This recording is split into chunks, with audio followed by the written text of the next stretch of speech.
teatro del Davide Casalini.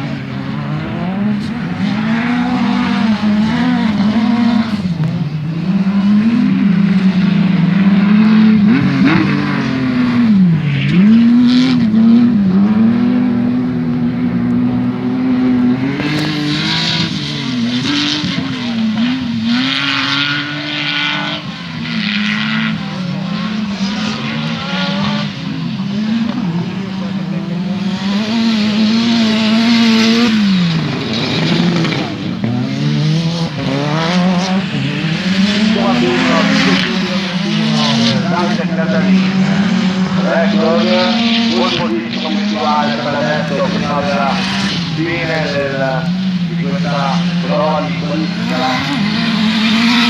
Parte anche in 52,97,